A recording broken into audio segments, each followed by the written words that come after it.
Hey everyone, today we're going to start the mole ratio mini lesson, so let's go ahead and get started. Our key question is, how do chemists use balanced chemical equations? The last couple lessons we've been focusing on how to balance chemical equations and how to classify them. Well, balanced chemical equations are used to calculate how much reactant is needed for a reaction or how much products will be formed in a reaction. So it tells us quite a bit of useful information. Now, when we read a balanced chemical equation, what quantities can you interpret from this equation?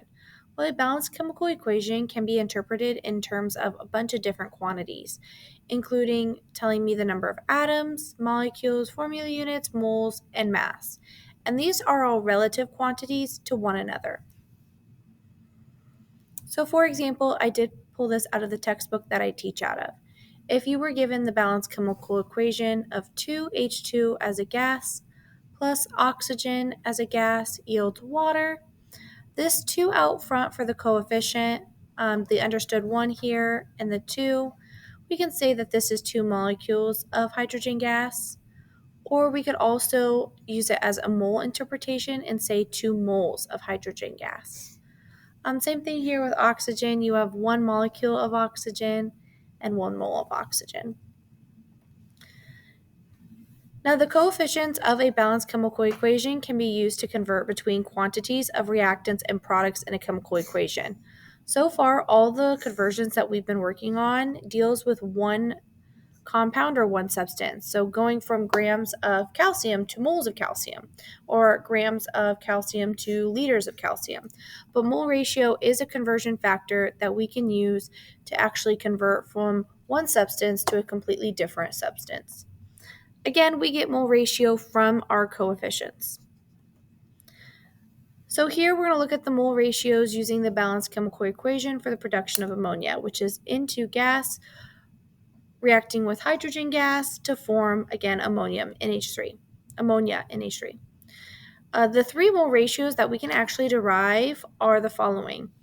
Say if we were trying to go from hydrogen to nitrogen, we can use 1 mole over 3 moles. Again, we get the 1 mole up here from the equation, the 3 mole over here in the equation. Over here, if I wanted to say I had nitrogen gas and I wanted to get to ammonia, I can use here my 2 moles and then my 1 mole for ammonia. Or you can even go from ammonia to hydrogen and vice versa. So let's actually apply that to an actual example. It says how many moles of H2O are produced from 1.57 moles of O2 gas. So below is our chemical equation. Just like what we did with the last chapter, we're always going to start with what we know. Here we have 1.57 moles of O2. If we want to cancel out moles of O2, we're going to put that on bottom. If we look at our balanced chemical equation, we're going to see the coefficient is not there, so it's an understood 1.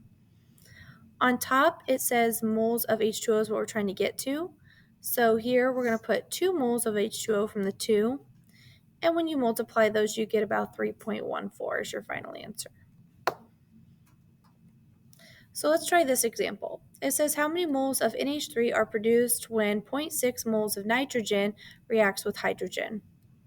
So we're going to always start this with what we know. So we know that we have 0.6 moles of nitrogen, which is N2, and we want to be able to cancel that. So to cancel that, we're going to put that on bottom, and it's asking us for moles of NH3, so we're going to put that on top. Now this is called a mole ratio because if you think about a ratio, it's a fraction. So here is a mole fraction over another mole. We're going to look at the balanced chemical equation for these numbers. So here my 2 is going to be plugged in for NH3, and then an understood 1 is plugged in here. If you guys go ahead and multiply these, 0.6 times 2 gets you about 1.2, and my unit would be moles of NH3. Now, since we are going from one compound to another, if you do not put the compound, I'm going to mark you off on this worksheet because we are not just working with one thing, we're converting between 2 different things now.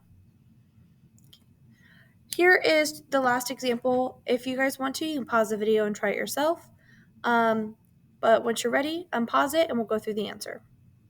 This one asks how many moles of glucose, which is C6H12O6, are needed to produce 2.77 moles of CO2.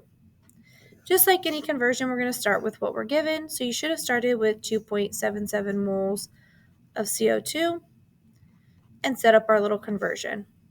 Again, to go from one compound to another, we have to use our mole ratio. Moles of CO2 will go on the bottom because that's what we're trying to cancel. And then moles of glucose, C6H12O6, will go on top.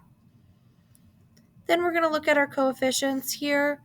For glucose, the coefficient was 1. For CO2, the coefficient was 6. Now that we have a number on bottom, remember, if the number's on top, we multiply. If the number's on bottom, we divide. So 2.77 divided by 6 gets me approximately 0.4616 repeating. And then we have to make sure we label this. Moles of glucose, which is C6H12O6.